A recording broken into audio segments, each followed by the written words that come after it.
Good morning, ladies and gentlemen. It's my great pleasure to welcome you to the Baker Institute for our 20th anniversary series event on the Middle East. Today's conference, I'm very happy to announce, is being held in partnership with the Woodrow Wilson International Center for Scholars. And I would like to particularly thank Hala Esfandiari, who is here, and Aaron Miller for their help making this event a reality. Jane Harmon and I discussed early on the real benefit of the Baker Institute and Woodrow Wilson Center in Washington collaborating, and I'm very happy that this is one of our joint events. We're also collaborating on other things like on Mexico. So we're delighted to host a very distinguished set of speakers for today's panels, which cover two of the most critical challenges facing U.S. policy in the Middle East: the deep-rooted Israeli-Palestinian conflict with the stalemated peace process and the tragically continuing eruption of violence and chaos in Syria. U.S. engagement in Syria and in Israeli-Palestinian peace are two issues at the center of the Middle East program here at the Baker Institute, and we have recently released two substantive reports with policy recommendations to address the risks and opportunities for U.S. decision makers in these areas. So I commend these reports to your attention. In both reports, we advocate for a new approach, a more activist but not overextended U.S. policy toward the Syrian crisis, and presidential engagement with the Secretary of State in Israeli-Palestinian negotiations. The stakes are simply too high to disengage from many critical American interests in the Middle East, as we're all aware. A policy of crisis management in the long term is unsustainable and should be supplemented by longer-term strategic policy that leads to conflict resolution. As President Obama stated in Jerusalem yesterday, peace is necessary and possible. But getting there is the nub of the problem, and we'll be addressing that. And this has been and remains the challenge. How does one get there? Our panelists today bring their experience and knowledge from government, from academia and media, and play important roles in the formulation and execution of policy on these issues. They will discuss the ways in which the United States and the wider international community can, or in some cases cannot, address the issues surrounding both of these challenges taking place at the heart of a Middle East that is undergoing historic change. Are more active U.S. strategies for Israeli-Palestinian peace and in Syria advisable, given the regional uncertainty abroad? What would such strategies look like? Is it even achievable, given the current domestic political environment in the United States and the political circumstances of the parties in the region? We look forward to addressing these questions and listening to the discussions on these key issues. I would now like to welcome Dr. Hala Esfandiari, the director of the Middle East program at the Woodrow Wilson International Center, who is our co-sponsor. Hala?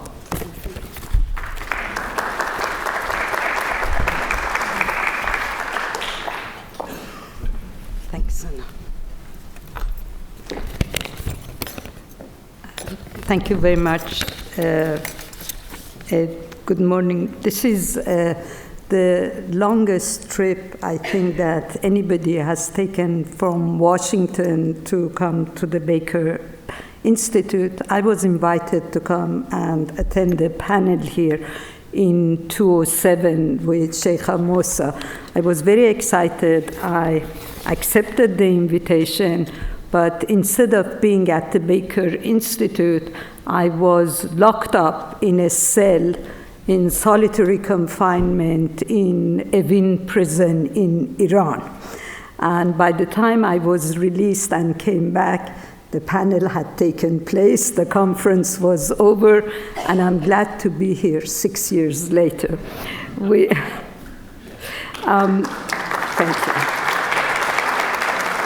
you. We at the Wilson Center are thrilled to have this partnership with the Baker Institute. For those of us who work on the Middle East, of course, Secretary Baker is seen as someone who played a very important role during his tenure as Secretary of State.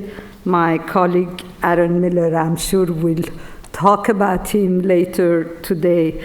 And of course, you cannot separate Ed Jerejian from the secretary. So all of us have a lot of respect and esteem for him.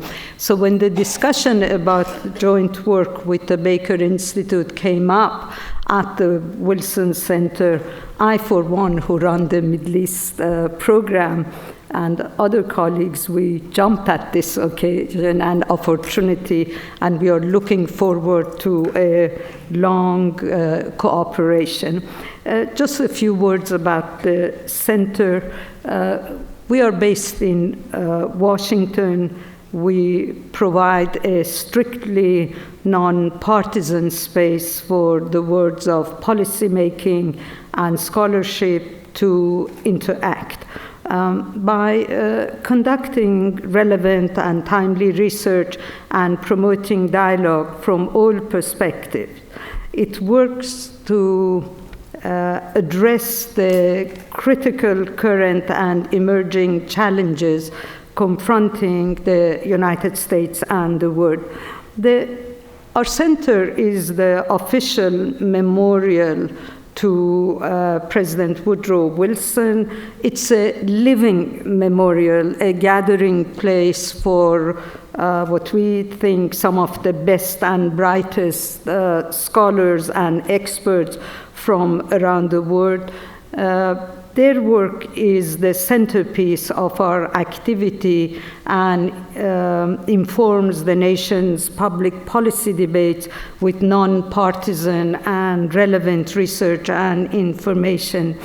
We host 150 scholars and fellows every year. We have 14 programs at the center that focus on region such as the Middle East or the Africa program, and specific topics such as environmental change and security. And these programs put together more than 800 meetings per year at the center, and we hope that some of these meetings would be joint meetings in future with the Baker Institute. In June of this year, the center will host a centennial celebration in honor of the 100-year anniversary of Woodrow Wilson inauguration, because he was inaugurated on March 4, 1913, and this year marks the 100th anniversary of his presidency. Just a few words about the Middle East program, and I give the floor back to Ed. The program started in 1998 in light of the increased U.S. engagement in the region and the profound changes sweeping across many Middle Eastern states. We do spotlight on day-to-day issues, but we also concentrate on long-term economic, social, and political development. We are forward-looking in our programming and publications.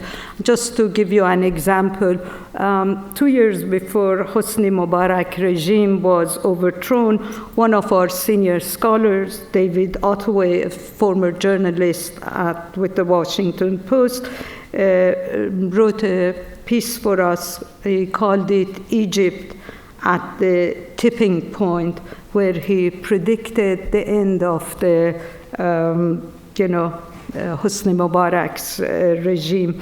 And he also was ahead of the curve in recognizing the importance of Mali in another well-received publication.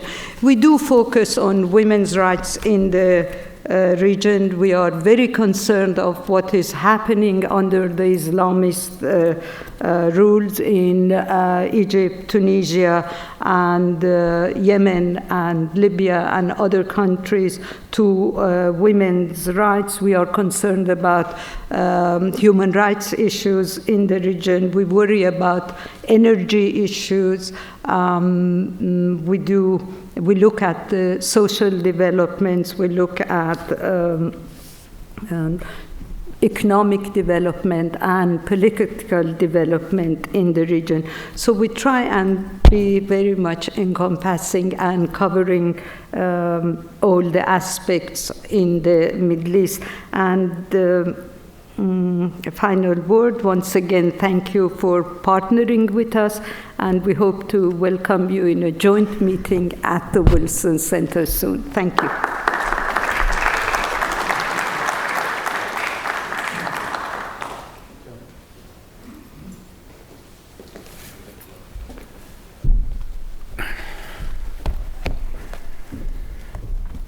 Thank you very much, Hala. Well, the agenda for today's program is very full, so we'll begin with our first panel, on U.S. engagement in Israeli-Palestinian negotiations. It is a very timely discussion, as President Obama was just yesterday visiting the West Bank and addressing the Israeli people in Jerusalem in a very important speech, which again I commend to your attention. In fact, one of our original panelists, Dr. Samuel Abid, who's the Baker Institute Diana Tamari Sabak Fellow in Middle Eastern Studies, and the Palestinian team leader of our conflict resolution working group, had to cancel his attendance at today's conference to meet with the presidential delegation earlier yesterday at the Birra Youth Foundation, of which he is the chairman. The White House decided that the president and Secretary Kerry will visit the NGO that he's the head of, so I excused him. I know Sammy was very much looking forward to this event, but he has graciously sacrificed today's Texas barbecue lunch also for the opportunity to host the president, and actually called us yesterday extremely enthusiastic that he personally handed President Obama a copy of our just published Israeli-Palestinian report, which I said, well, that's getting really top, and then spent 20 minutes with Secretary Kerry going over the report. So we like to have this logo out there, we're a bridge between a world of ideas and action. Well, that's a very rare example of when you get to the very top. I would especially like to thank Azam Bashara, another member of our conflict resolution working group, for stepping in today. Now let me introduce our distinguished panelists this morning. Aaron Miller, who I have had the distinct pleasure of serving with in the government for many years, is an indispensable analyst, negotiator, advisor, and practitioner on Israeli-Palestinian issues. He's given his heart and soul to the goal of Arab-Israeli peace, and has become one of the most really prolific commentators on the issue. He served for 2 decades in the Department of State, working on these issues from 2003 to 2006. He served as president of Seeds of Peace, and which is an internationally recognized program in conflict resolution from young people from regions of conflict. In 2008, his book, The Much Too Promised Land, America's Elusive Search for Arab-Israeli Peace, is required reading in my mind for any college class on the issue. So I hope you will all have done your reading assignment in a room and to ask him some pertinent questions. He is currently the Vice President for New Initiatives and a distinguished scholar at the Woodrow Wilson International Center for Scholars in Washington, where he's finishing a new book, Can America Have Another Great President? Now, Aaron assures me that he himself is not running.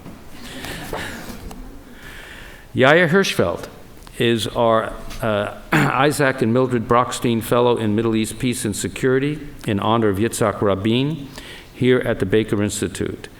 I've known Yair for many years. He's been in the trenches of the whole engagement of Israel and Palestinians in the search for peace. He was the academic who created the Oslo Channel for Israeli-Palestinian negotiations in 1992. I must note, behind my back when I was Assistant Secretary of State for Middle East Affairs. That's why I named him a Baker Institute Fellow. I want to be able to see what he's doing all the time. He headed the Israeli negotiating team on the unofficial track and then joined the official Israeli team from 1993 to 1995. This is the team that prepared the first permanent status agreement blueprint, the Beilin-Abu Mazen Understanding, which is also required reading. He is one of the founders and the current Director General of the Economic Cooperation Foundation, a Tel Aviv-based NGO, which aims to develop a comprehensive strategy toward regional peacemaking and reconciliation by pursuing policy planning on permanent status issues and by supporting political, economic, and social cooperation. And as our fellow on conflict resolution, Yair is a key player in our Institute's Israeli-Palestinian Working Group, and we work both here in Houston and in the region. As I said, we're very happy our final panelist could join us this morning. Azam Bishara is the former senior legal advisor to the Palestinian Negotiations Support Unit. This is the support unit that really advises President Abbas, Abu Mazen of the Palestinian Authority. A very bright team, a lot of young Palestinians who work on this team, and it's a critical organization. He coordinated a team of advisors during the Annapolis talks on the issues of borders, Jerusalem, water, state-to-state relations, and international support. He currently provides legal and policy advice to Palestinian authorities on the international law issues related to the peace process, economic development, and trans-border water resources. He also has been a key player in our Israeli-Palestinian conflict resolution working group. So please join me in welcoming our distinguished panel.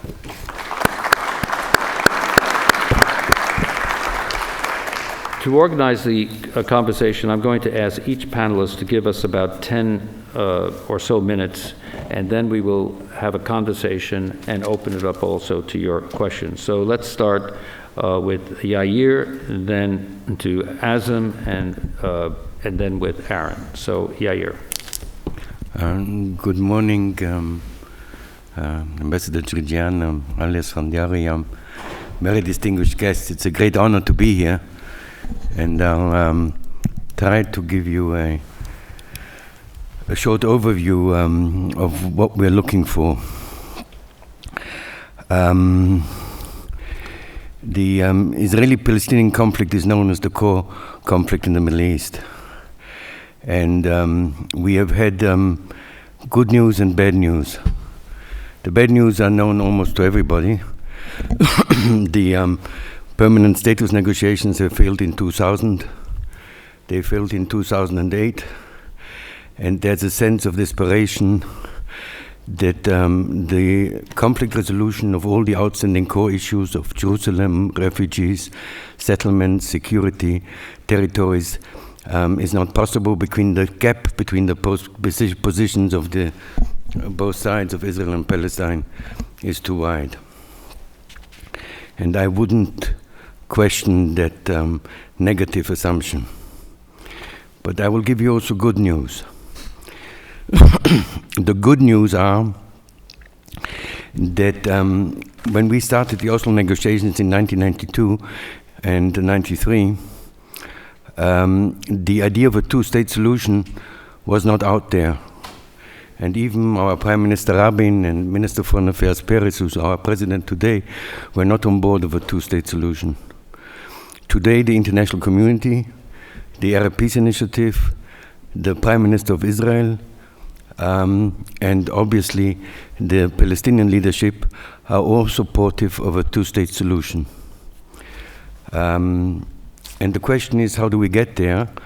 But much headway has been done and been achieved, particularly during the last 9 years since 2004. The establishment of the Palestinian Authority has created the institutions, the state institutions. We have developed on the Palestinian side, there is a desire, there was never desire, or at least it didn't start with the desire for state building. It started with the desire for right of return or right of resistance. But today, the Palestinians want a two-state solution.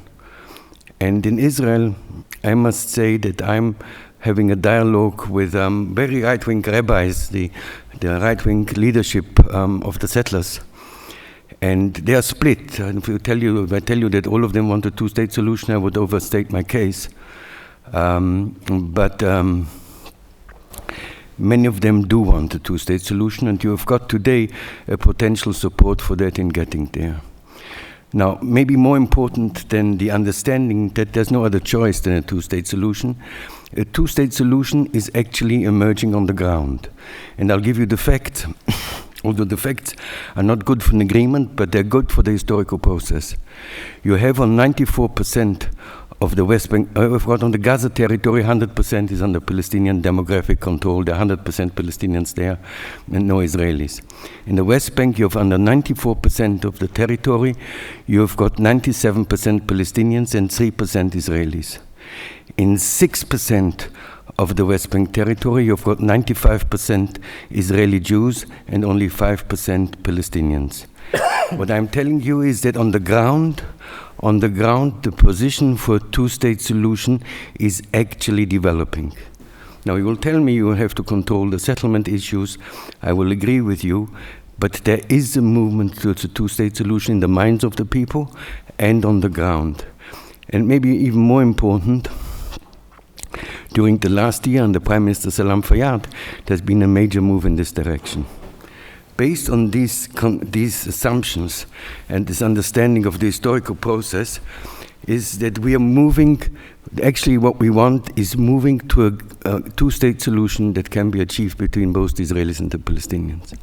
And therefore, the work we've carried out in the joint Palestinian-Israeli team, together under the leadership of Ambassador Jerijian, and the very useful work, the very important work of Ben Stevenson, we have actually said we want to move ahead on 5 issues.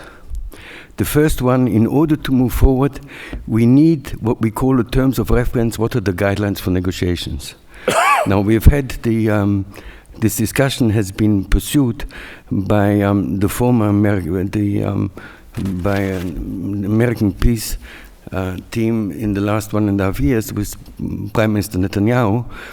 And the American position was, and I believe it's the Palestinian position too, is in order to have terms of reference for negotiations, it has to be based on the 4th of June 1967 line, the territorial agreement.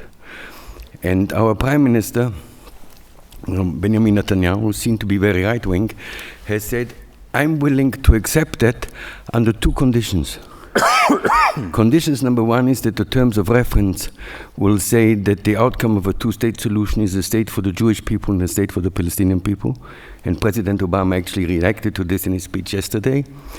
And the second condition is that the American terms of reference will not necessarily have to be agreed upon, neither by President Abbas nor by me, Prime Minister Netanyahu. So we said, okay, let's look at these terms of reference. It should be an American position for the terms of reference and look ahead at it on the first point. The second thing you need, any Israeli prime minister after he's been elected comes to Washington and wants to have a memorandum of understanding how you move ahead on the next in the next 4 years. And we said in order to cover the political needs of Prime Minister Netanyahu and President Abbas, both sides, United States, can negotiate a memorandum of understanding with each side. So that's point number 2. The dramatic change in our thinking is actually on point 3, 4, and 5. Point 3 and 4, 5 is not so new. On point 3, we said, let's move ahead and change the concept of nothing is agreed upon until everything is agreed upon. The outcome of this concept was that actually, if there's no full agreement, the trust breaks down, no legitimacy can be achieved, and there's no movement towards a two-state solution. So we said, let's have negotiations on 2 tracks, on a fast track and a more graduated track, and let's have the principle of nothing is agreed upon until everything is agreed upon. If you followed the press conference of President Obama yesterday at 6 o'clock in the morning, Houston time, in Ramallah, he was asked this question, probably after having read our report. And he said, I like the idea of nothing is agreed upon until everything is agreed upon, under one condition. And the condition is that this will not postpone movement towards an agreement, but this will prepare in getting there. It will lead to conflict transformation to solve the issues that are on the ground without solving everything, but it will actually make it easier to move forward. If it postpones an agreement, then I will be against it. I think this is a very important distinction which we should have put into the report before, which we actually didn't do. But this is point number 3. And point number 4 is that we think that the negotiations have to be led in many ways by the United States, and there should be every 6 months a negotiating plan worked out by the United States peace team, by Israel and the Palestinians, to see what you can achieve in every 6 months period, and there's quite a lot we can achieve, and we'll speak to it about later. And the 5th point is a strong Arab buy-in of Jordan, Egypt, obviously the Palestinians, Saudi Arabia and the Gulf states. And we believe that this 5-component concept can be translated into very operational activities on the ground. And if we believe that we can have a major impact in doing this and turn the enormous goodwill that has been created by President Obama's visit to Israel and to Ramallah, to turn this goodwill and the enthusiasm that has been created into actual activities on the ground, and a change that will not be all dramatic, that will not give you a total end of all outstanding issues, but will move us substantially towards peaceful two-state solution and good neighborly relations between Israel and Palestine. Thank you. Thank you very much, Yair. But the report is published Friday. This report is now available. And again, I commend this. If you're interested in this issue, you obviously are because you're here. But this is a report that just doesn't tell the president in any arrogant way, Mr. President, you should get engaged. It says there are reasons for you to seriously consider engagement, re-engagement on Israeli-Palestinian negotiations. Here are the reasons, here are the costs, here are the obstacles, here are the benefits. And by the way, Mr. President, here's a suggested approach. With all due modesty, here's a suggested approach. So it couldn't be more timely. We didn't have a crystal ball. We didn't know the president was going to be in the region when we published this report. It just happened to coincide. Thank you very much, Yair. Azam, the floor is yours. Thank you very much, Ambassador. It's good to be here, and thank you for having me here. I would like to talk also about the Palestinian context, mainly in terms of re-engagement or where to move on the peace process. And the first point I would like to emphasize is that in Palestinian circles, when you talk about the peace process, there's definitely has been a review and look backwards. The peace process is seen today as over 2 decades old. With no tangible results really to show for on the Palestinian side. The situation on the ground is seen to be that we started a process in Madrid. That process continued, but today we are still bound by the shackle of the interim agreement. The interim agreement was supposed to lead to a 2-state solution eventually. Now, and clearly there was, from Palestinian perspective at least, as Yair just said, there were 2 different opinions on where the interim agreement should lead. From Palestinian perspective, should have been a transitional phase towards full independence and statehood. Obviously, that was not the conviction on the Israeli side.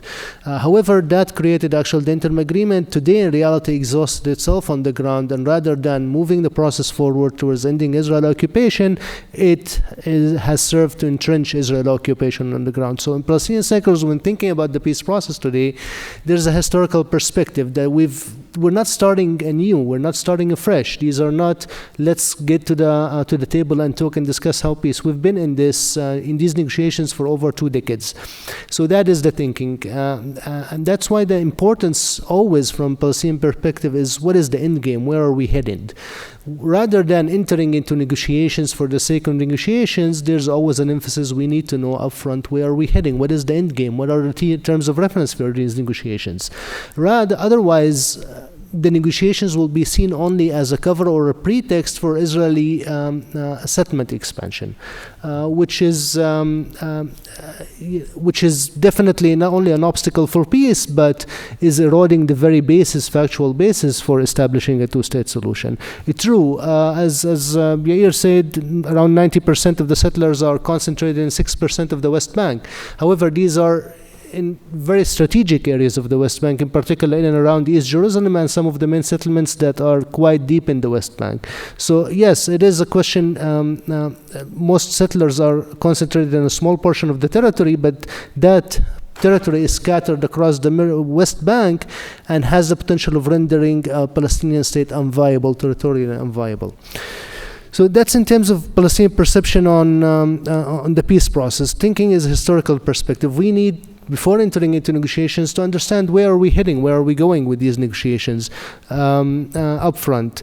Second, the question of a lot of also perceptions today in security and security cooperation with Israel. The Palestinian Authority has been made significant headways towards institution buildings and also cooperating with Israel in security, but there's a sense also that that cooperation so far has fired.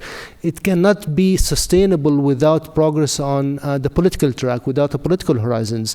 As such, it is seen only as cooperation. It also had, and that's a comment often made on the Palestinian circles, it's backfiring on the Israeli side. The Israeli side now is quite comfortable. The average Israeli citizen, due to the construction of Israel's wall on Palestinian lands, but also mainly due to Palestinian cooperation, security cooperation with the Palestinian Authority, the situation in Israel hasn't been better for many years. Today, the situation is quite good. There's calm. The average Israeli citizen is safe and secure. And that actually has backfired in terms of many Israelis are not faced with the Palestinian issue anymore. There's no urgency whatsoever.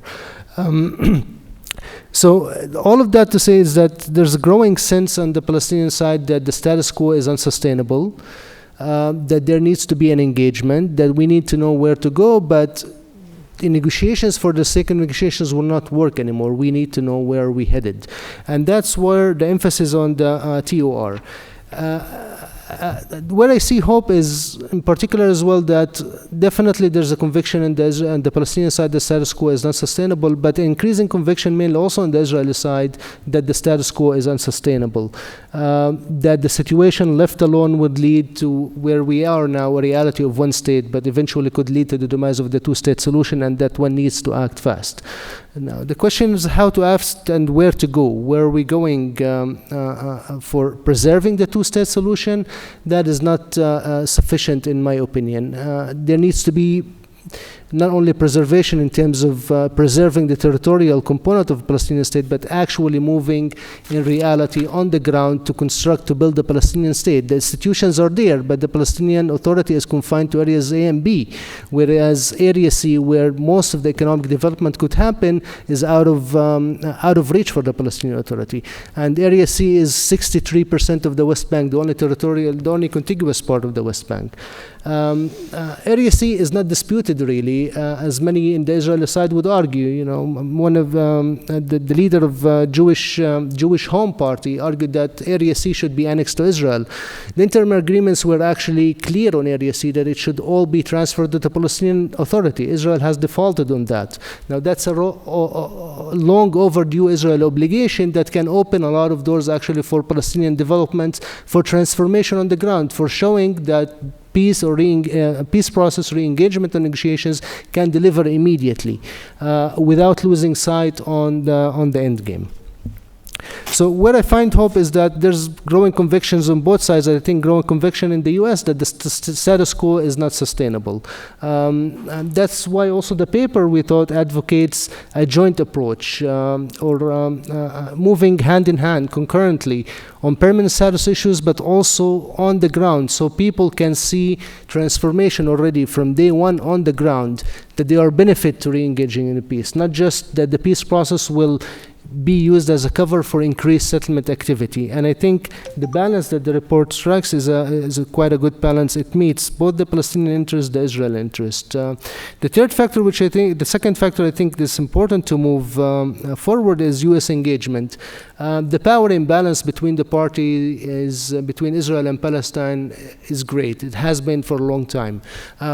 We don't have the tools that Israel has. Israel controls everything on the ground. Settlement activity continues unabated, the wall, etc. We don't have these tools. When we sit at the negotiation tables, the Israelis, their position can immediately translate it into facts on the ground. They have always the upper hand due to control on the ground. So To modify that, to address that power imbalance, there needs to be a strong broker, but also an objective broker. And we believe the U.S. can play that role. The U.S. has been engaged in the process for many years, and I'm sure in the administration there are many lessons learned for U.S. engagement in that process and how to move forward. And I think President Obama's visit yesterday and the day before provides hope for renewed U.S. engagement. There's conviction that needs to be engagement by the U.S. administration.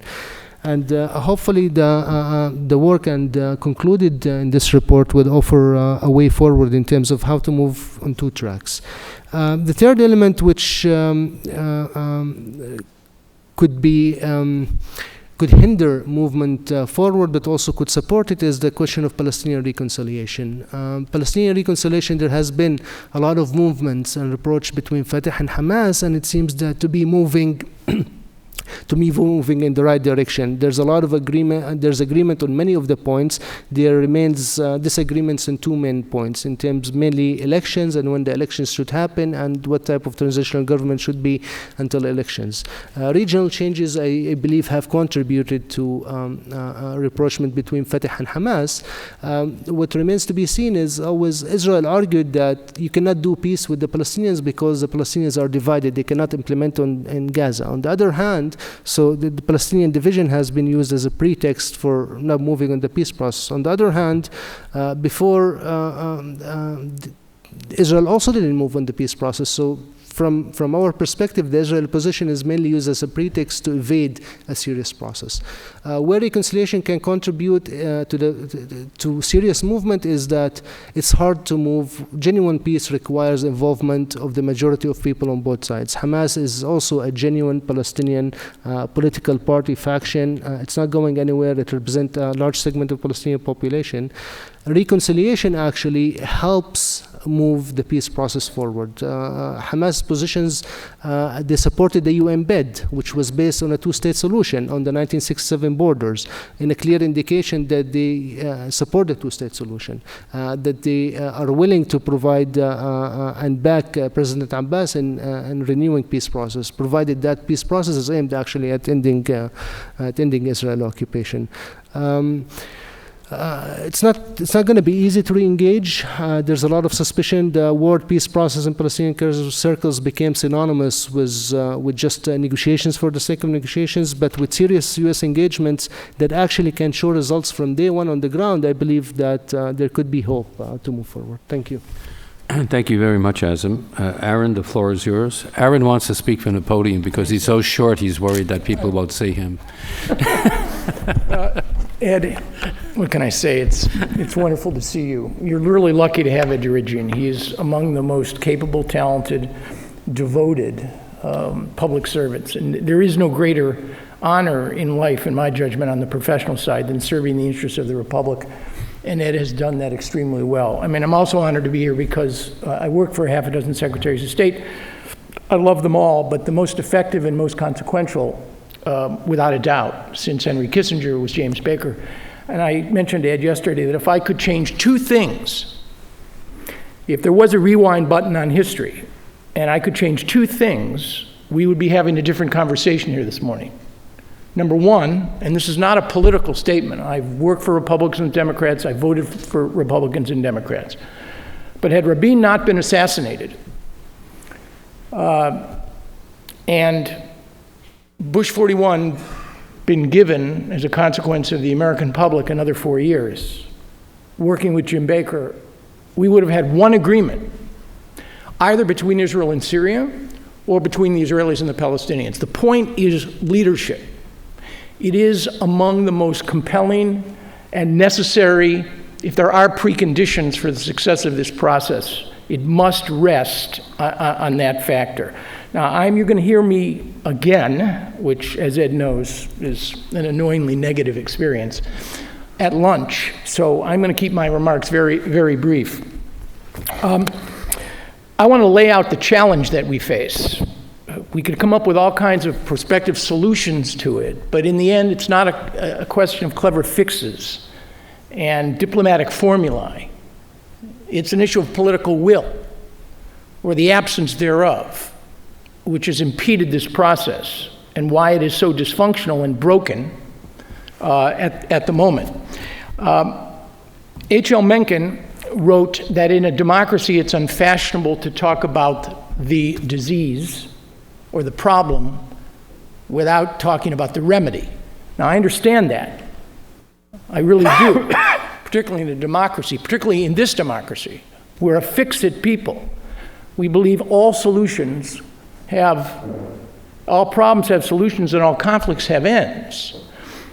But the reality is you must look at the magnitude of the problem so that you can devise the kind of remedy that's going to succeed, because the worst thing is to create a set of expectations and rhetorical flourishes that exceed the capacity and power at your disposal to realize them. That's when American credibility gets damaged. And frankly, I would argue to you, that's why it's damaged today and has been under the two previous administrations. This is a partisan comment. We haven't had an effective foreign policy in this country, effective foreign policy in war-making and or peacemaking, since the first President Bush. So I'm going to identify 4 issues. I will circle back to them at lunch. And Ed, please use the cane at 10 minutes. I mean that.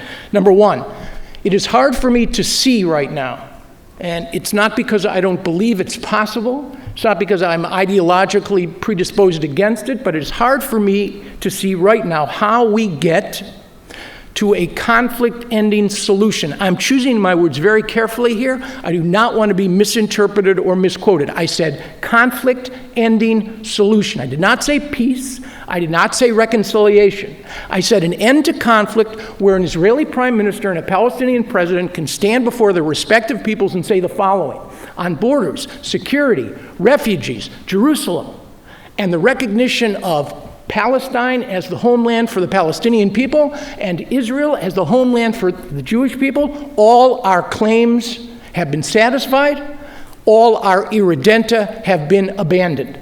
That end state, if I imagine it today where we are, is hard for me to imagine. That doesn't mean it cannot be. It's just a very difficult proposition. 2, there are many reasons why we find ourselves in this predicament. The absence of an effective American role, gaps between the parties on the core issues, the uncertainty and turbulence of an Arab world that doesn't offer up right now Arab leaders who are prepared to support Palestinian decisions and or reach out to the Israelis. President Morsi of Egypt never even talks about a two-state solution. It's arguable whether or not, as a member of the Brotherhood, he can even support the kinds of concessions on Jerusalem that are required on the Palestinian side if there is to be a solution to that issue. And I don't know the answer to that. But the central missing in action ingredient is the absence of leadership. And leadership requires will, capacity, and motivation. I'm absolutely persuaded that Mahmoud Abbas has the motivation to conclude an agreement with Israel. The question is whether or not he has the capacity. We talked a little bit about Hamas and the divisions within the Palestinian national movement. I mean, I don't mean to trivialize it, I describe this as Noah's Ark. There are 2 of everything. 2 constitutions, 2 sets of security services, 2 different sets of patrons, 2 different polities, 2 different visions of where Palestine is supposed to be and what it's supposed to be. But of all of these problems, it is the absence of leadership, leaders who are not prisoners of their politics and their constituencies, but masters of them, leaders who are able to take the kinds of decisions. This process cannot be done on the cheap. There are no shortcuts, none. Sadat ensured by getting every inch of Sinai and the dismantlement of every Jewish settlement there that the price for further agreements, and Ed knows this very well under the first Assad, that at the end of the day, it has to add up to 100%. You could use creative accounting, you could use all kinds of clever formulae, but in the end, 300 meters off the northeastern portion of the lake frustrated and impeded an agreement between Israelis and Syrians in the year 2000. 300 meters off the northeastern portion of the lake. We have one of the world's greatest experts on this matter sitting right here, Fred Hoff. So leadership is required. 3, our challenge, or the conundrum we face, is this. The two-state solution right now is too complicated to implement and yet too important to abandon. Too important to abandon for many reasons. But it is within that space that Americans, Palestinians, and Israelis will be operating. So the question in the end, as Lenin framed it, what is to be done? What is to be done? Now, I'm not smart enough. My mind is not large enough to come up with a detailed plan. I don't think the administration knows. I certainly know the Israeli government doesn't have a strategy, and I don't know about the Palestinians. I would simply suggest 3 pieces to look at. Number 1, save the Palestinian Authority, its credibility, its fiscal solvency, and its legitimacy, and ensure that there are no massive confrontations between Israelis and Palestinians on the West Bank or in Gaza. That's one set of issues. We can talk about what that means in detail. Second, insulate the process from regional interference and intrusion. Very difficult to do. Iran hangs over this process like some sort of sword of Damocles. And I am not one of those who believes that taking care of the Iranian problem as taking care of the Saddam problem will somehow lead to a transformation that would make the Israeli-Palestinian conflict easier to resolve. It'll make it messy, assuming we can even solve the Iranian problem militarily, which I doubt. Syria, the danger of total implosion is present, and the consequences. And finally, we cannot abandon the idea of negotiations. But that means right now, quiet, discreet talks between empowered representatives of the Prime Minister of Israel and the President of the Palestinian Authority. It means a U.S. role and conversations with Israelis, hours of conversations with Israelis, hours of conversations with Palestinians, maybe trilateral meetings to try to determine where the gaps are. And finally, 6 months from now, if in fact the gaps are bridgeable, it will require American bridging proposals. If they are not, and I say this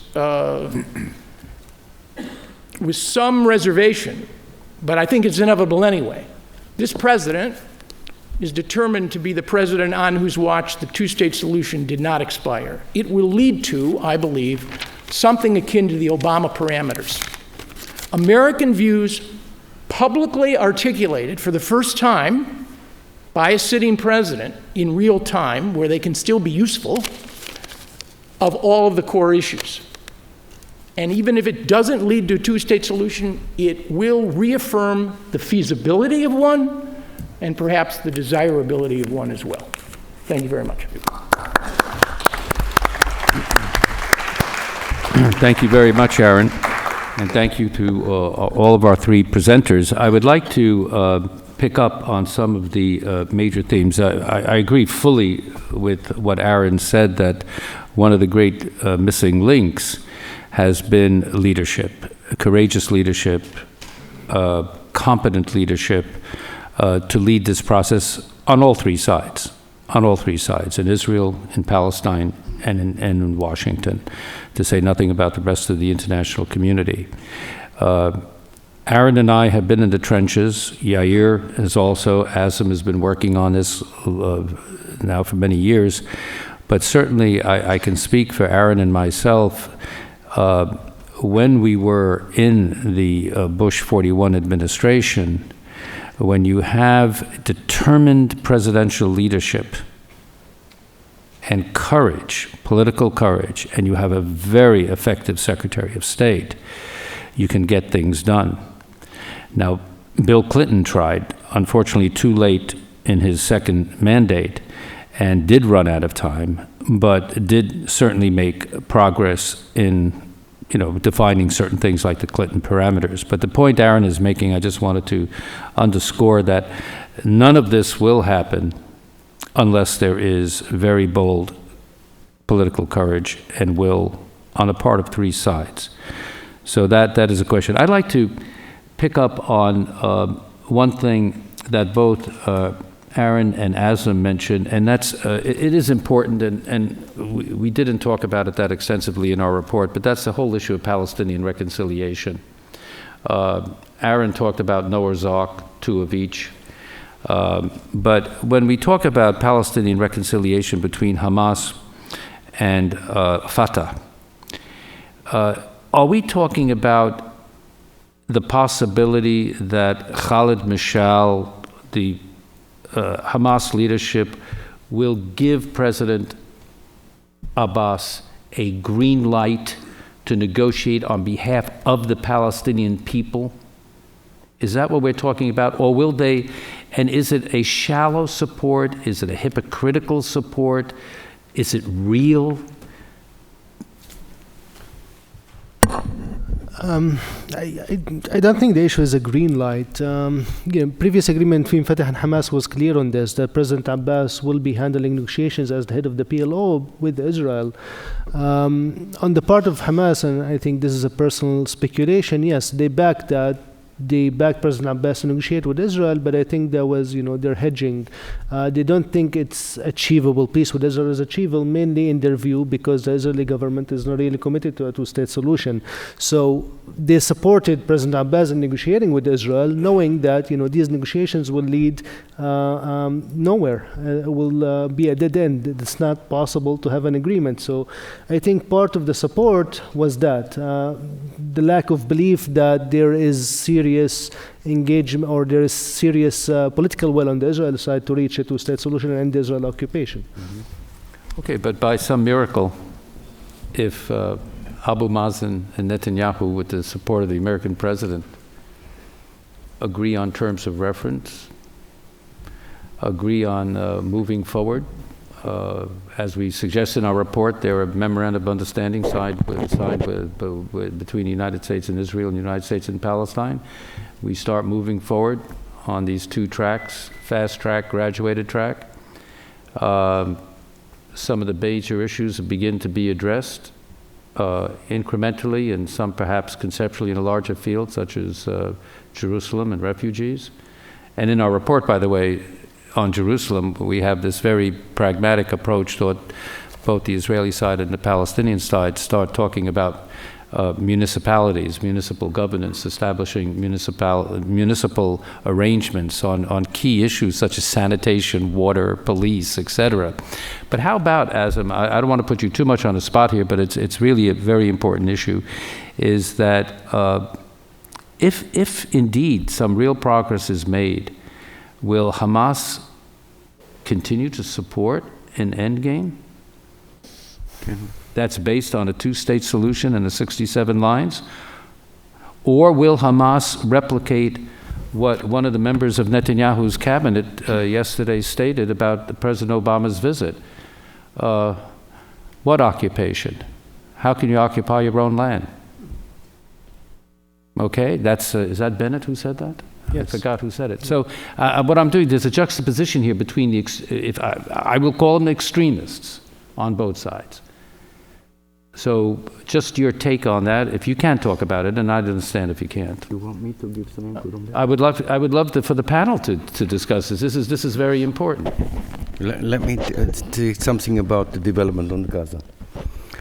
There's been for 5 years or 5.5 years, there's been a policy of siege on Gaza. At the last military confrontation of Pillar of Security and the negotiations that came afterwards, there's been a paradigm change.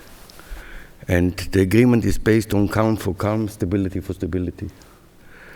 And Israeli-Egyptian negotiations are very intense on a daily basis, seeing how to build stability over Hamas, over Gaza. And actually how to strengthen Hamas' rule in Gaza, asking Hamas to maintain stability there. Within Hamas, the difficulty is not only reconciliation between Hamas and Fatah, the difficulty is reconciliation between Hamas and Hamas. There are very serious internal struggles, and the truth is that Khalid Mashal is seen as the more moderate line. We know that Khalid Mashal in internal talks has said that if we want governance and we want economic development, we have to stop sending rockets into Israel.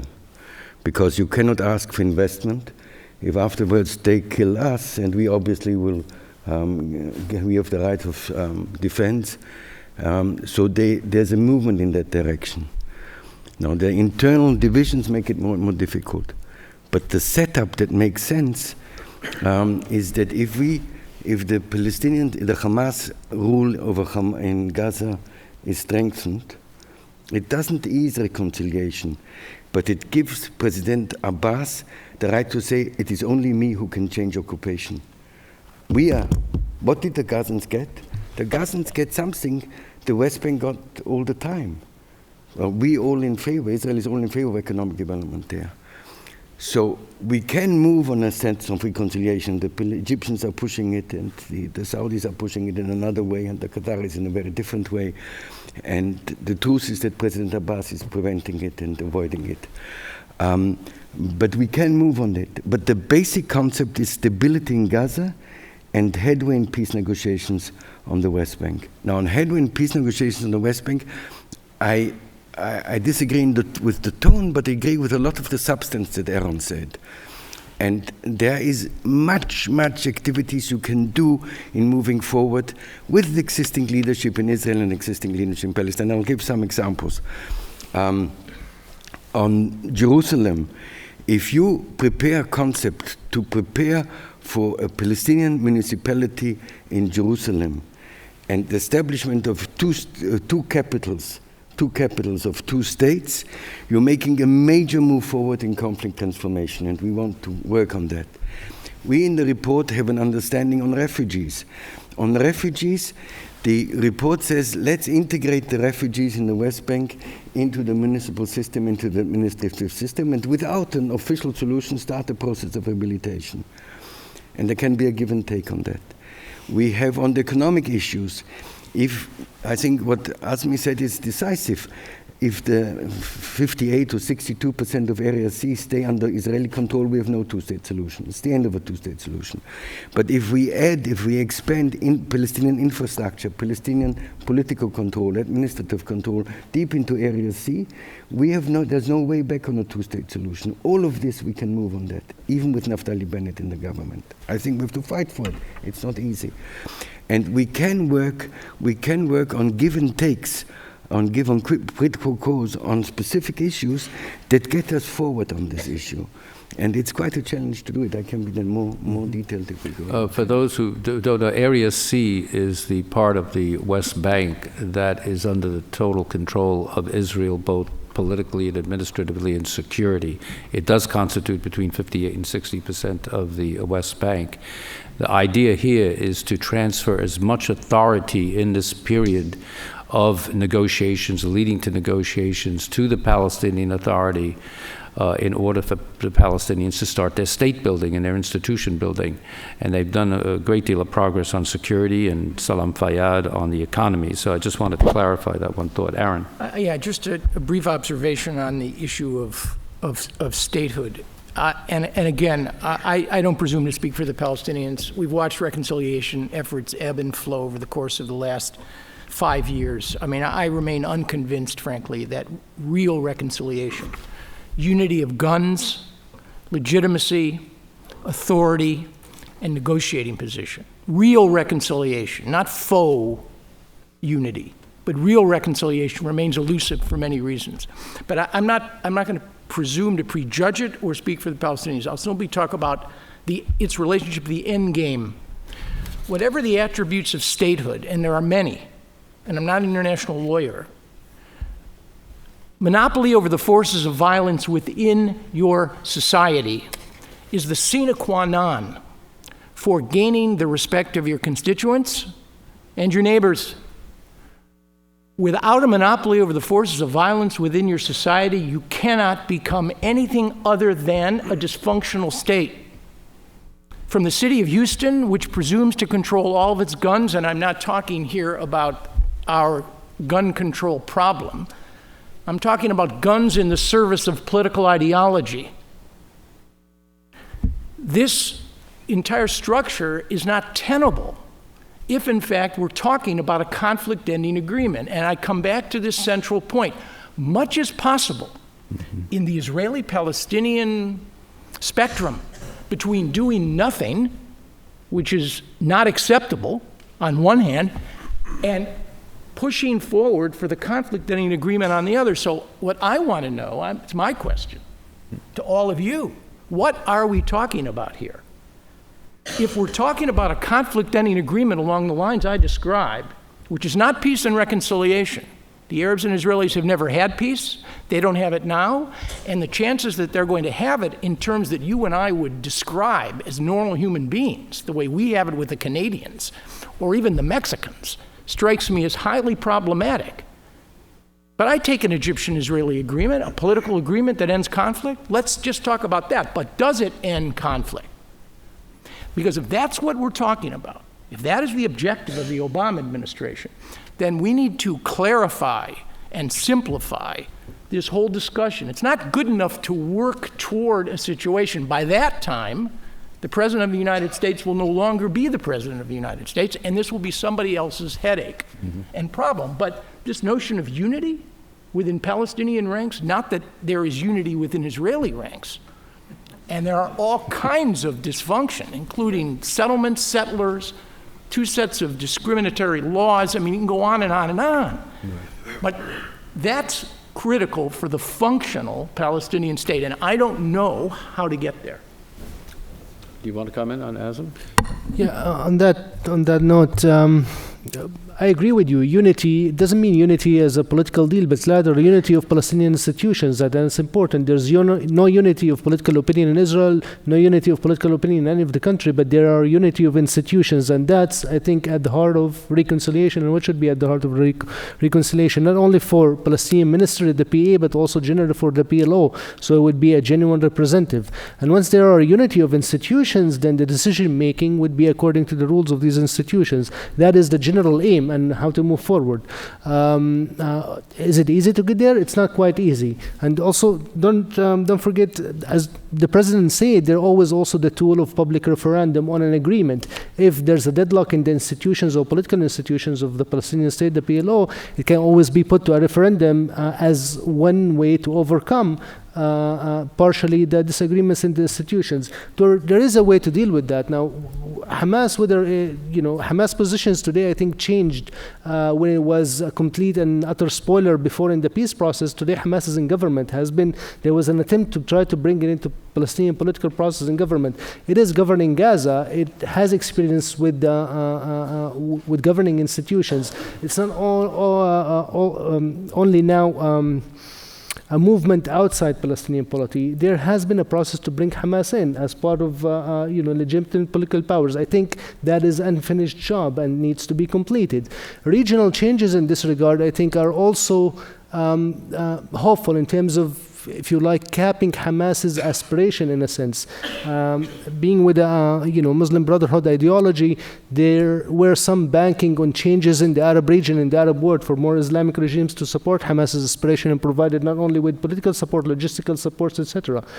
That is not transpiring even in Egypt, for example, where today the Muslim Brotherhood. So there is certain cap on Hamas's aspiration and ability to influence the process. Now, you talked about how to insulate that process from external influences. That is important, but also I would say how to insulate Palestinian reconciliation from external influences, because also those were a stumbling block to reach that reconciliation. Always, Israel is not a neutral, objective sitting standby when it comes to Palestinian reconciliation. I believe actually that there is an Israeli interest for a continued Palestinian division.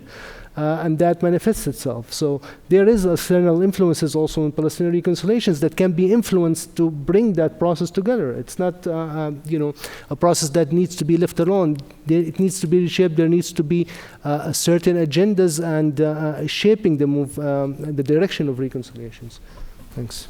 When you talk about Palestinian reconciliation between Hamas and Fatah, it's interesting. You mentioned the PLO, and there's some ambiguity, I think, in American knowledge, the distinction between the PLO and Fatah.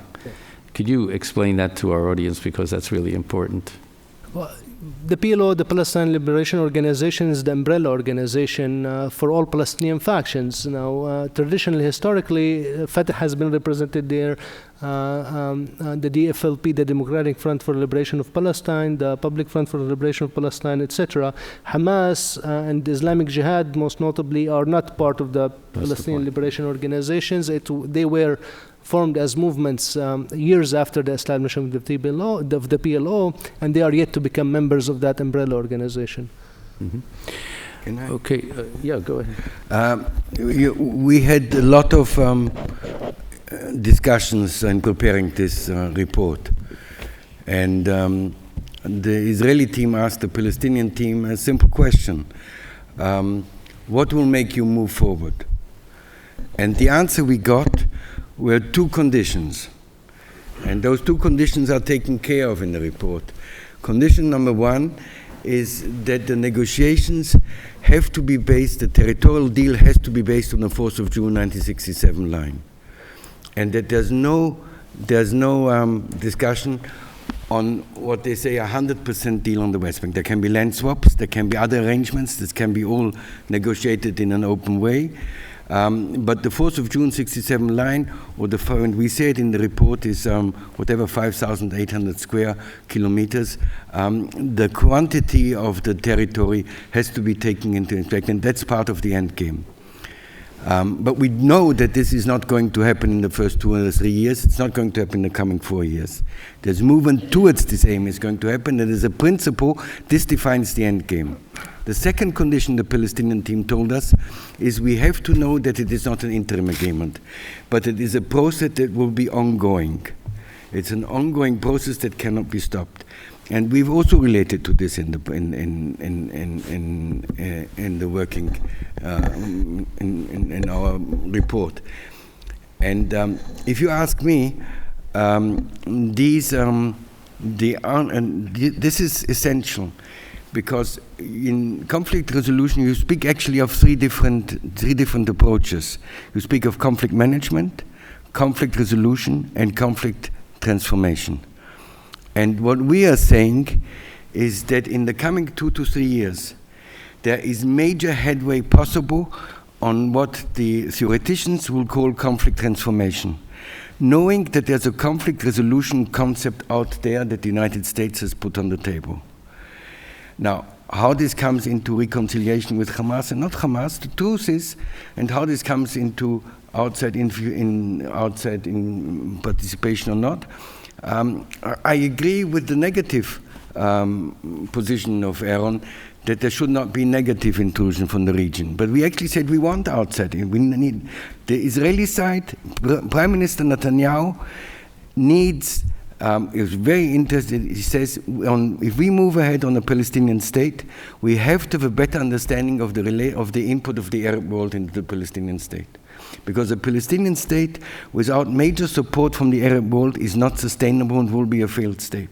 Mm-hmm. On the security issues are not solvable if there's not a major understanding with Egypt and Jordan on the security structures. So we have to go through these issues, and it is not merely a bilateral Israeli-Palestinian issue. So in the report, we relate to it, and we said we want to have a buy-in of Egypt, Jordan, and the Gulf states and Saudi Arabia on moving ahead on the process. And we have defined it in more detail. We said in more detail, we want Egypt, Jordan, and Saudi Arabia to support substantially to Palestinian state building.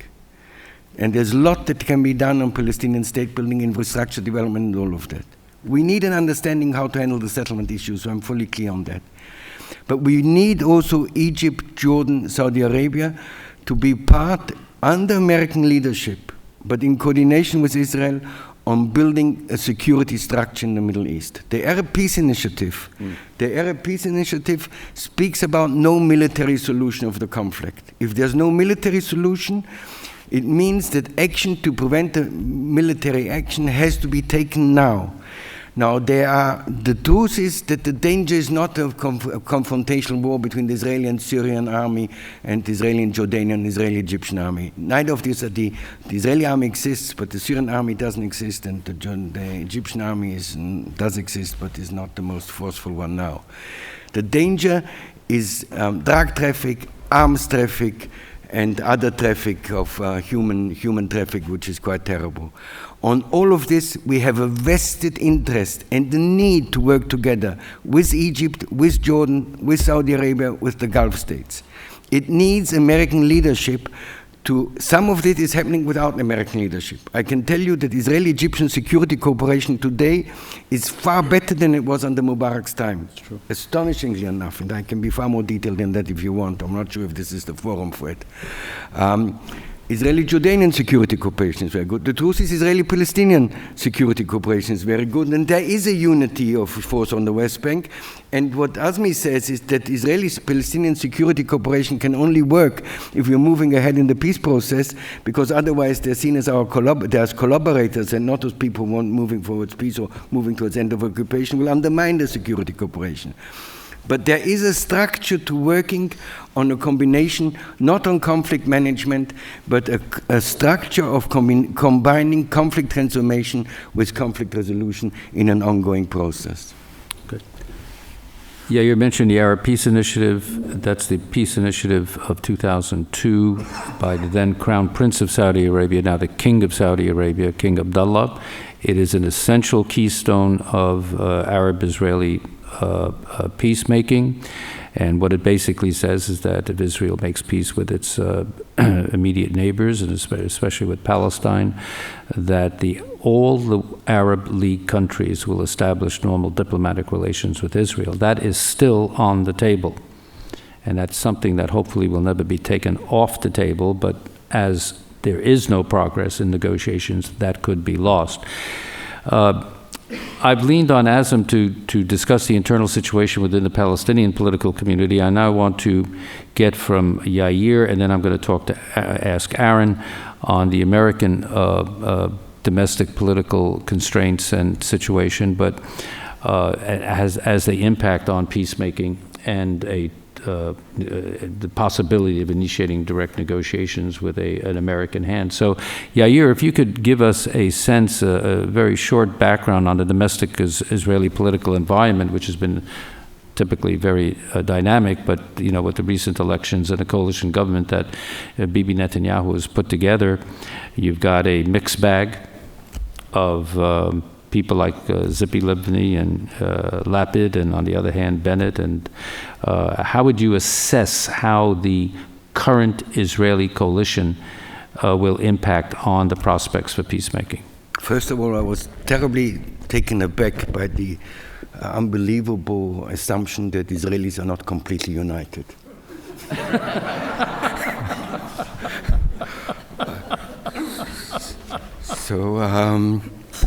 So we have to talk about this. Now, to tell you that all is easy, no. The bad news is that some of the governmental positions taken are very problematic. The housing minister that we have is not good news for control of settlements, but maybe it's good news to have him on board. And the question is the Jewish, Weiter Yehudi, the Jewish home, is it better, forgive me for the expression, but it's a Bedouin expression, if they outside the tent and piss into the tent, or they're in the tent and piss outside? So I hope that the good news is that's the second case. And there are some other nominations that are not good. The elections have been an election moving from the right wing to the center. On some of the nominations, there are good news. Minister of Finance is Yair Lapid.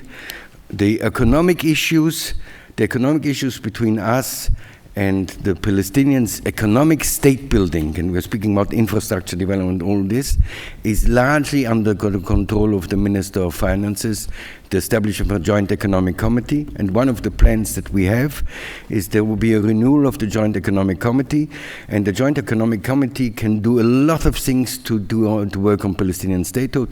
I'll give you one example: to get, for instance, the Palestinian the capability to levy their own tax revenues, to have their own tariffs on 1,300 tariff items and some other issues like this, and majorly also on infrastructure development. Also, the Minister of Infrastructure and Energy, Silvan Shalom, who is very much in favor of these economic issues. So on this field, there is a positive thing. The decisive question will be what is not in the mind of Netanyahu, but in which direction will he go? And I'll give you a little bit of impact of how I see it. I'm very close to two or three people who are very close to Prime Minister Netanyahu. And the picture I have, and we worked over the last 1.5 years indirectly with Netanyahu, was an ongoing on-off on ideas to move forward on the peace process. And the picture is that Netanyahu apparently is committed to a two-state solution, under his conditions, not fully under your, but he's committed to a two-state solution to move ahead. But if he does what he has to do, he will lose his grassroots support, or at least a substantial part of his grassroots support. This is a serious political difficulty. And during the last year, it has been on-off, because he doesn't know how to manage this dilemma. The new elections have created something that is, in a way, has good news and bad news. The good news is that he has strong support from the center and the left wing to move ahead, and it's political doable. The bad news is not the right wing. The bad news is his own party. His own party is going strongly to the right wing, and what he has said publicly and he's doing is, I don't want these primaries where they get elected, but I will appoint my members of Knesset in order to get rid of these very right-wing people. Now, the truth is, if you tell me, if I can sign and tell you that in the coming 2 years there will be substantial headway ahead of it, I don't know. What I know is that we have the knowledge, we have the recipes, we have the understanding, we have the capacity to build coalitions in Israel, and we need American leadership to make it happen. If it will happen, it's a matter of a political struggle that we will engage in. Well, that's an excellent lead into my question to Aaron, is your assessment of the Obama administration's motivations, its will to move forward, and what the political constraints may be. Let me begin with the president's trip. I think the president went to Israel early because it was the smart thing to do. There are no expectations. And if he's to have any prospect of reshaping his relationship with the Israelis and recasting his relationship among the Israeli public, he needs to allow time for that to evolve. It was also good politics. I mean, he wants to regain control of the House in 2014. If he does that, he actually could end up being the transformative domestic president that he wants to be. And that leads me to my core point. I just finished this book, Can America Have Another Great President? I'm not an Israeli, I'm not a Palestinian, I don't presume to know them. I know us. And I know, and FDR said it about Lincoln. He said, Lincoln died a sad man because he couldn't have everything. Governing is about choosing. It's about choosing. Barack Obama is a historic president. His place in history is secure. The only question that he needs to answer in his own mind, let the historians judge it in the years to come, is whether or not he's going to be viewed as a great president. And his greatness, quote unquote, as in the greatness of all of our undeniably great presidents, was driven by transformation. Not just transaction, transformation. They left the United States profoundly better because they engaged on some extraordinary social or economic enterprise that secured their reputation and the nation's future. The question for Barack Obama is, where is he going to be transformative? Is it the world he's going to transform? The mullahs? Syria? Mr. Morsi? The Israeli-Palestinian conflict? Or is it the domestic agenda? A deal on the budget and economic recovery, immigration reform, gun control. It's an interesting question for a president who, as the days go by, the competition between legacy and lame duckery is going to intensify. He cannot do everything. He cannot save Syria, transform the Arab world, stop the Iranians from getting a nuclear weapon, and resolve the Israeli-Palestinian conflict in 3 years plus. Cannot do that. So he needs to make a decision about where his priorities lie. And I would argue to you, with one possible exception, Jimmy Carter, who chased after the the Arab-Israeli issue, as no other American president has chased after it. And we've only had several successes in 50 years. I mean, let's be clear. What will persuade President Obama to take the risks is not some self-manufactured sense of how important the problem is. He knows how important it is, but there are other things that are important too. Afghanistan, Iran, chemical weapons in Syria. All of these things are intruding at once. I've never seen this region more dysfunctional, broken, and complex than it is now. So he needs to make a choice, but what will sharpen that choice is what sharpened it for our former boss. It was the confluence of American power, demonstrated American power, that allowed the administration to move forward. Now, this is the real problem, I think. Everybody says no to America these days without cost or consequence. There is no American moment here which the parties respect. They maneuver, they manipulate, but they don't comply. Karzai doesn't comply. Mahmoud Abbas doesn't comply. Benjamin Netanyahu certainly doesn't comply. Mr. Morsi doesn't comply. I mean, the list goes on and on. And Mr. Putin doesn't comply. It goes on and on and on. That's the real challenge for the president. If, in fact, he risked, would he succeed? Last point. In the end, presidents will be driven by that prospect. Because I really believe in life, the most compelling ideology is not nationalism, not democracy, and not capitalism. It's success.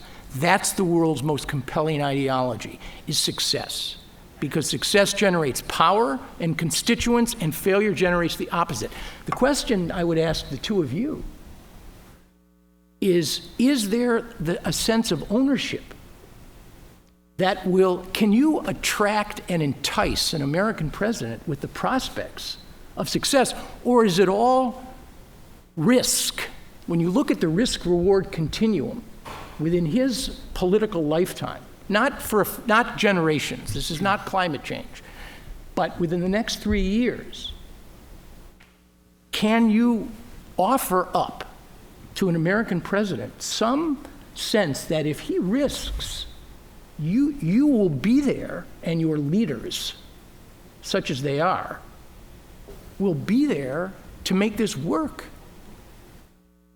That question is critically important. We can't answer it now, Ed. I know I've droned on too long, and I apologize. But I'm really very pleased that you raised it, because usually the mantra is, can we depend on America? Can we? Can the Israelis depend on America? Can the Palestinians depend on America? And Aaron is raising a very good concept here, that it's the flip side of that, and that's why I'm very happy you raised it, that usually doesn't come into the equation and in discussion. Can an American president, how much can he depend on the Palestinian leadership?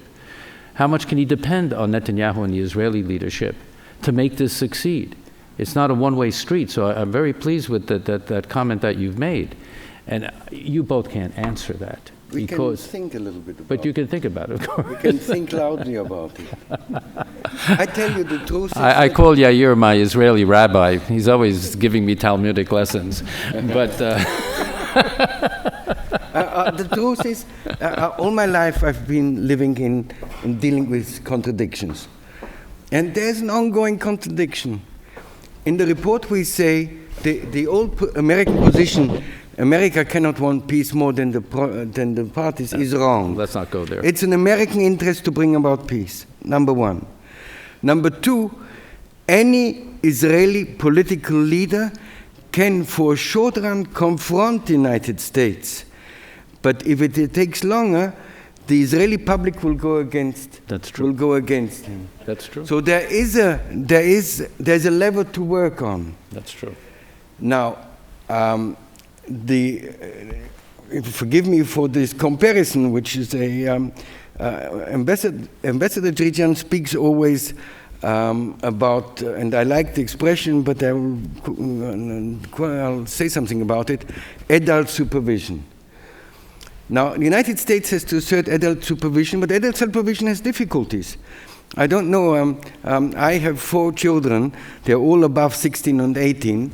My granddaughter is 13. Adult supervision, there are certain limits you can supervise. There are certain limits.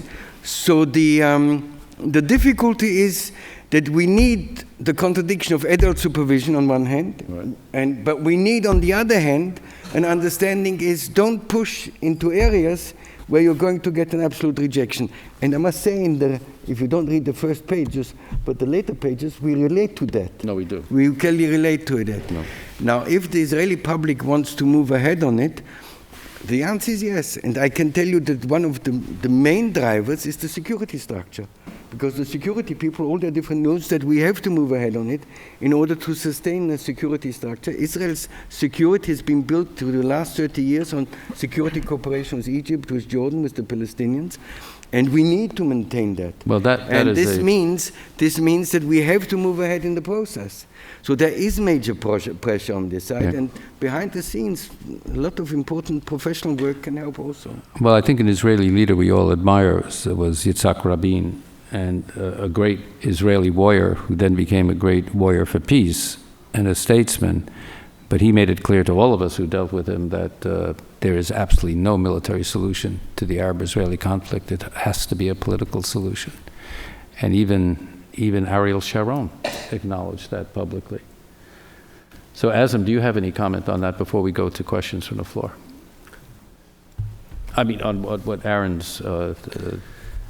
it's hard to answer that question whether obviously the risks, it's risk-ridden, and there's no recipes for, there's no guarantees for success whatsoever. That's why I think we advocate somewhere in between, rather than just pushing the parties to reach a end of conflict or a deal, a stated U.S. position on these issues. And I think this administration is starting to show the signs of putting a U.S. position on the main issues. And then the U.S. being the U.S. as a strong country, a strong broker, then see how the parties play out these U.S. positions and let them edge towards these U.S. positions. While transforming reality on the ground, the situation today cannot remain as is. The status quo is completely unsustainable.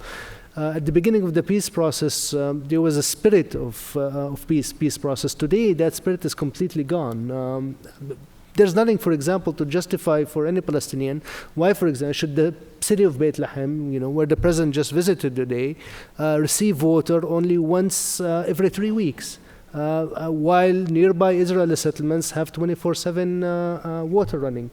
There's nothing to justify that. But there's always, the nitty-gritty of dealing with the Israeli civil administration, the Israel occupation of control and domination over everything. If there's an inch towards peace and there's a peace process, I think a lot of things can move on the ground with the appropriate political horizon, which the U.S. actually, not necessarily in terms of its relationship with the parties, but also with its leadership with the international community, relationship with Europe, etc., can provide a political horizon where the parties move towards. Thank you. Well, as we stated in our report, the political horizon is incorporated in a major recommendation on an American terms of reference that both sides can help define. But also, you have to know where you're going, or else any road will take you there. And that's the importance of the terms reference. All right, well, I think that I'm going to open it up now to the floor and your questions. We have 2 microphones here. If you would just line up wherever you wish and identify yourself, please, and ask your questions. And may I ask, no speeches, just some annotated and erudite questions, which I'm sure you have. Alan Livingston. My question relates to the political stability in the West Bank. We know that there was an article in the New York Times this weekend talking about the third possibility of an intifada, also the question of increasing conflicts and demonstration. The spark that set off Tunisia was unexpected and nobody predicted it. What's the status right now in the West Bank, and is there a capability of a similar spark happening there with the Palestinian community? Who would like to take that? Azim, you want to mention? I'll attempt. Definitely, stability is. It's going to be hard to maintain security stability in the absence of movement in the political process. At the end of the day, there are reasons for lack of stability. The spots that you talk about mainly are areas where there is continuous Israeli land grab, continuous Israeli settlement expansion. This is like Bil'in, Nabi Saleh, Nabi Samuel, etc., where the Israelis intensified settlement activity.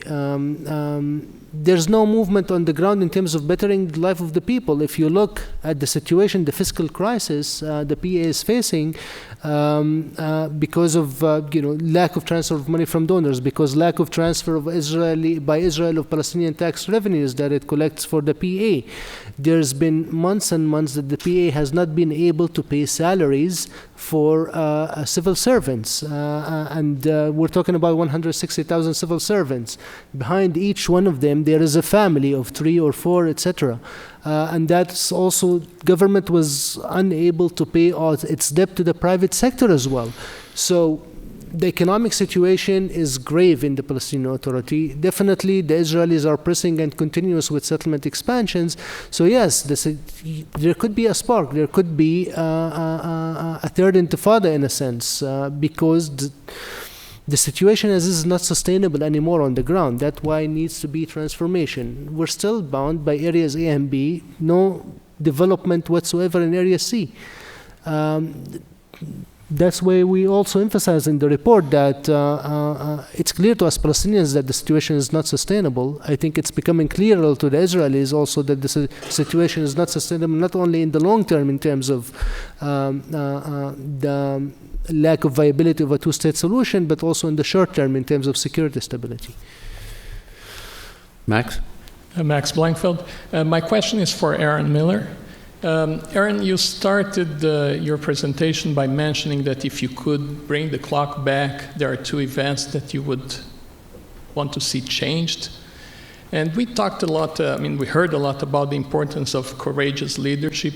So my question to you is, adding a third item to this, to the 2 that you mentioned, do you think that if in 1993, during the Oslo Accords, if there was a different leader, a more courageous leader on the Palestinian side, things could have changed? And I'm mentioning this because between the Oslo Accords in September 93 and the assassination of Rabin in December of 95, there were 2 years during which, instead of moving forward with trying to achieve the peace that was put in the Oslo Accords, if there was no intifada, but something positive came out of it, perhaps one of the items that you mentioned would not have happened. So do you think that a different kind of leader among the Palestinians could have transformed things?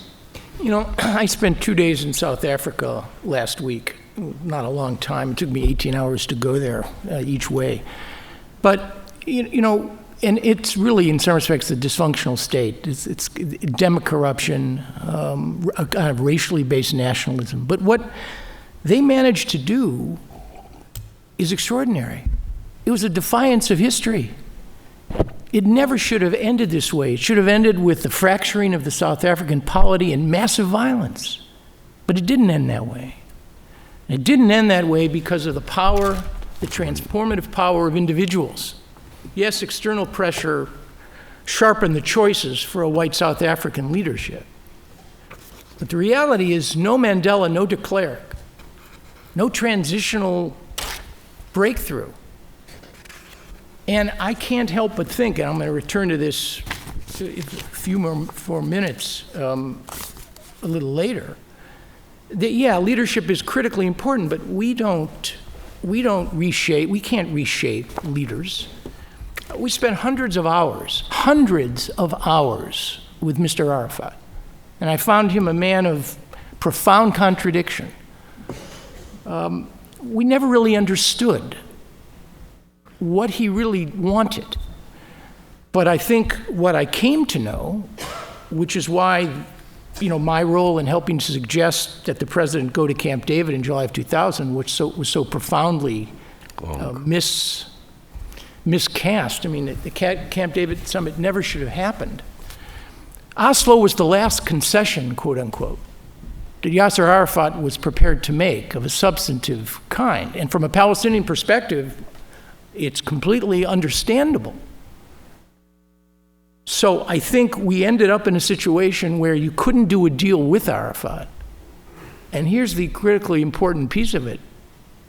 But the real question was, could you have done a deal without him? And I don't know the answer to that question. I really don't. Arafat had several things that Mahmoud Abbas does not have.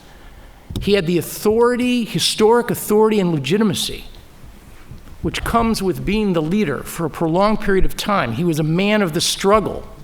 And paradoxically, that gave him a certain cachet and legitimacy.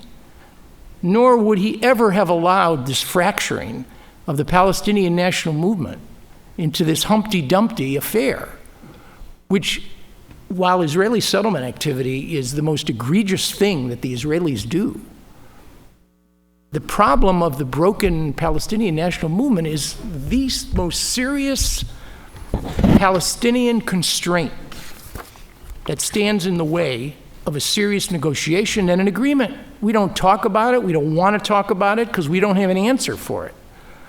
So, yes, I think transformative leaders are critically important. And on the Israeli side, it's, let's be clear, the peace movement has never belonged to the left in Israel. It's a story of transformed hawks. Hard men, Begin, Rabin, the breaker of, we glorify and extol Rabin. Sharon once said to me that if Rabin were alive, he would be aghast at what the left in Israel has said and done in his name. Rabin was no dove. He was a man who changed and evolved in response to a compelling set of circumstances. That's his political courage. Sharon, Netanyahu, they're all men of the right. All of them. So this is not a sentimental exercise on the Israeli side. It's never been. It's a response of hard men to change conditions. And some of that is enlightened awareness. So yeah, if you had a Mandela and a de Klerk right now, sitting in Ramallah and Jerusalem, well, I mean, yeah, 100%. In my view, with all the problems that we identified, we'd be at a fundamentally different position. But as Yair reminded me at breakfast this morning, we don't. And therein lies the problem. Do you want me to respond? Yes. No. Question? My name is Marvin Rich. I'd like to ask, to what extent does the religious split in the Muslim world have on the effect of the political unity? If the political sides get together and come up with reasonable people, will the religious mullahs start preaching and try to split it up? I'll give a very short response. I think the historical, and I won't go into the substance, but the historical process, and it's happening on both sides, is that the constituencies supporting some kind of solution are widening. And those who are outside become more radical and more violent. I can tell you that on the Israeli side, I have a very intense dialogue with the very, very radical rabbis. And they're divided, and they're defensive, and they're looking for a way out because they understand that they're leading nowhere. Now, on the Muslim side, Azmi has to say, I'm not sure if you're the right person for that, but it's another issue. So on the Muslim side, I don't want to answer. But part of the process is that there is a wider participation in the process, and it's getting more tough. And then the marginalized people, they become very radical and very dangerous. Well, this is what we're facing. Azim, do you want to comment on? There's always, definitely there's a risk how much extremists can influence and derail a process. But nonetheless, I think therein also lies the courage of the leaders. Despite these difficulties, how would it be possible to isolate any such elements and still move forward in a process? You cannot anticipate that there will not be protests, there will not be people who will try to derail any progress. That will always be a question whether they succeed or not in their attempts. Professor Curl. Yes. Be careful. This gentleman's a Nobel laureate. So. One of the things that puzzles me a lot, and I don't understand it, is when something happens like the Palestinians wanting to get recognition from the United Nations that Netanyahu doesn't like. He can't seem to resist the urge to punish them. We're going to, this is going to happen, so we're going to create all these new settlements. It seems very counterproductive on all sorts of fronts to pursue that. Is there some reason to explain this? Yair has the answer for that. Well, I have to split my mind on answering that. I personally think that the UN resolution, I'll give you something before, in negotiations, we often go to the other side and said, you fought very much for something that is very good for us and we fought against it, and the other way around. So I would say from my personal point of view, and I can explain why, the UN resolution offers Israel a lot of advantages. It's a Palestinian state, it moves to a two-state solution, and it means we have to negotiate all outstanding issues. And if I would use another language, it is in spite of the seemingly opposition of the Palestinian leadership against the Palestinian state without a border, without a defined border, with provisional borders, it's acceptance of that. So it would have been more rational to accept it. The internal political logic is that it happened. It happened at the time that the Prime Minister was going for elections. It happened at a time where the right wing was taking away votes from him, so he was moving in that direction. And the United States, there was also a political game in the Senate and the Congress, and the winning argument to punish was it is a unilateral move. It's unilateral and it is not part, and we need to do everything bilateral. What we are thinking now is, and one of the issues we will push, and I don't know if we have a successful answer to that, is to see under what conditions can Israel recognize the UN resolution. And it is one move that may make a lot of change, psychologically will make a lot of difference. There are certain things we are going to ask for. So, but basically, I agree with your question. Okay, a question. I'm going to have to release Aaron because he has to do an interview, and but so you can, whatever you need to go. But your question, the floor is yours. Bill Finger, I've heard a lot about the need for leadership and the participation on the Palestinian side, the Israeli side, and the U.S. What happens to this whole process should the U.S. not be a tremendously active player in it? For instance, the administration has announced that its interests are moving east, presumably China, the two Koreas, Japan, India, which are, in fact, very strong economic issues for them to deal with. The American public has dealt with this issue for decades, with the exception, I think, of with a relatively small percentage of the population. People are getting bored is probably the best word, or disinterested is probably more polite. So I'd like to hear comments. What happens to this process if the U.S. does not become a real active partner in the negotiations? Thank you. Go ahead, Aaron. I would say that given the fact that look, in the last century, there was a war in every single decade since the creation of the State of Israel. In the 40s, in the 50s, in the 60s, in the 70s, and even in the 80s. The 1990s was the only decade in the last century, 20th century, in which there was no major Arab-Israeli confrontation. And there's a reason for that. The reason is you had a confluence of circumstances. You had a serious, incredible, although fundamentally flawed process of negotiation, embraced and supported and worked methodically by the United States. So the answer to the question, I only wish that they could do this by themselves. If left to their own devices, and I'll have more to say about this later, I would hope, but it's an illusion. The demographic, political, and psychological realities will continue to decline and deteriorate. The Israelis are strong. I guess I would say, I'll give you a 5-year projection, 10-year projection. If there's no breakthrough, the Israelis will keep their state, but the Palestinians and the Arabs will never let them entirely enjoy it. And that sense of conflict is going to continue. So we are an indispensable party to this. We just need some help. And in the end, I think I know my own analysis is annoyingly negative. I think that in the next year to 18 months, things on this front may actually improve. Good. I'm going to release you.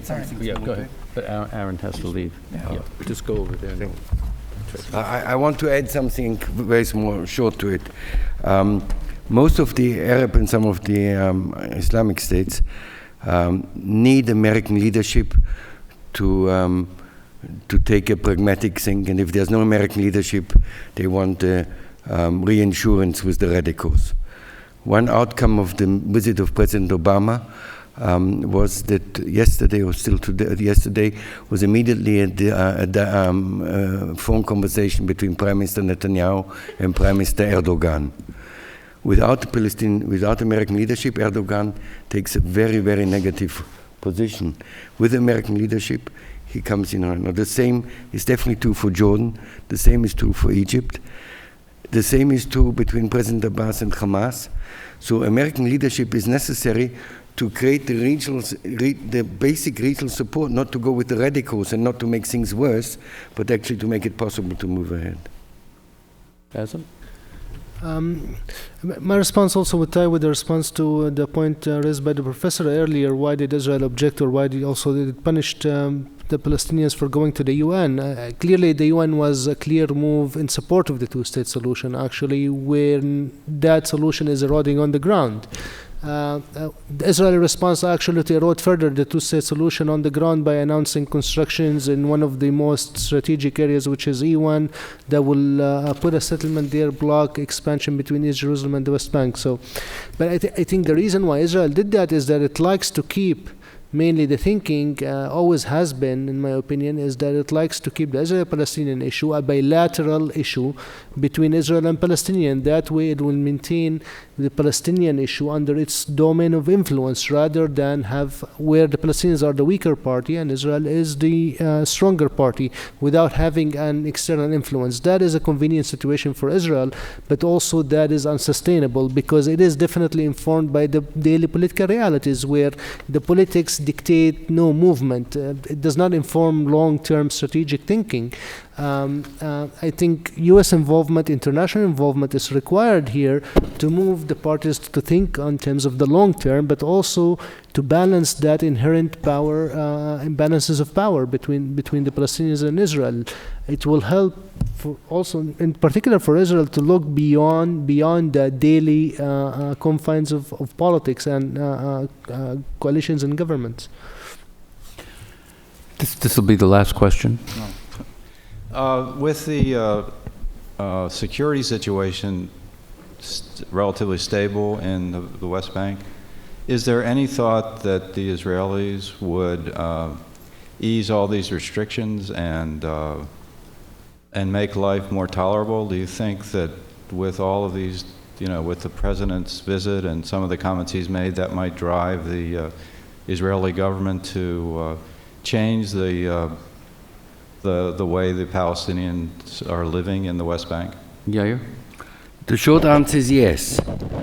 Let me say that on access and movement, there has been positive change in the last 4 years.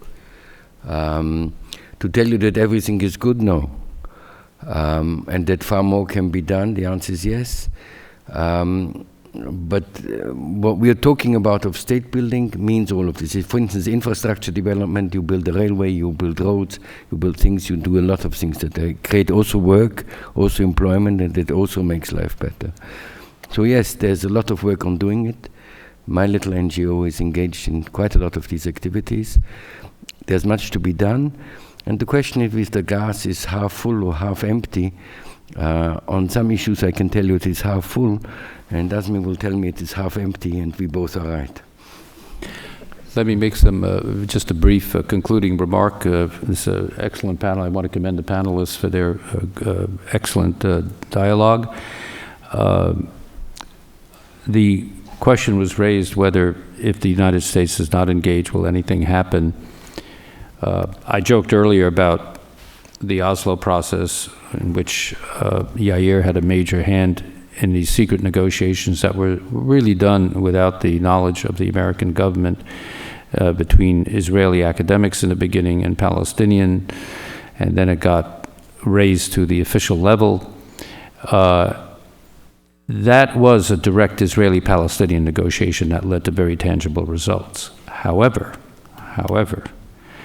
that would have never happened without the critical role of the United States in constructing what was the Madrid Peace Conference, in which we broke 40 years of a taboo and got the Israelis and the Arabs to direct face-to-face negotiations, something Israel had been asking for years. And when I was ambassador to Damascus, my charge was to convince, with the able help of my Secretary of State and my President, to get him to deal directly with the Israelis, because we knew that if Syria went that way, it would facilitate getting everyone else on board in the Arab world. And when I first arrived in Damascus as ambassador in 1988, President Hafez al-Assad would never use the word Israel. He referred to it as the Zionist entity. By the time we got through with him, of 3 years of intense negotiations, he was not only talking about Israel, but he was talking about Shas, Meretz, Likud. I mean, it was an educational process. The point I'm making is that the United States role is critical in my view. And maybe I'm prejudiced because I'm an American, a former American diplomat. But the American role is critical in bringing the Israelis and the Palestinians to peace. Azam said, the balance of power between Israel and Palestine is huge. You need someone who can come in and be a valid interlocutor. So let me conclude. I think the President made some interesting statements. I just want to quote 2 or 3 of them from his excellent speech in Jerusalem. He said, as Ariel Sharon said, and nobody can accuse Ariel Sharon of being a softie. As Ariel Sharon said, quote, it is impossible to have a Jewish democratic state and at the same time to control all of Eretz Israel. If we insist on fulfilling the dream in its entirety, we are liable to lose it all. That's not an American commentator. That's not an Arab commentator. That's Ariel Sharon. David Grossman, a very noted author, lost his son in this conflict. He described the necessity of peace, a peace of no choice, which must be approached with the same determination and creativity as one approaches a war of no choice. And we've discussed, do we have the political leadership to conduct that negotiation? And then the president said negotiations will be necessary, but there's little secret about where they must lead. 2 states for 2 peoples. There'll be differences about how we get there and hard choices along the way. Meanwhile, the Palestinians must recognize that Israel will be a Jewish state and that Israelis have the right to insist upon their security. Israelis must recognize that continued settlement activity is counterproductive to the cause of peace and that an independent Palestinian state must be viable. The real borders will have to be drawn. So the parameters are being drawn. I think this was my own assessment of the president's trip to the region is that it was an extremely important listening tour, but it became more than a listening tour because in this speech he infused for the first time, and his press conference with President Abbas, he began to outline the parameters of an American approach. So we will see. Thank you all for your presence. I want to thank the panelists, and now we will have lunch.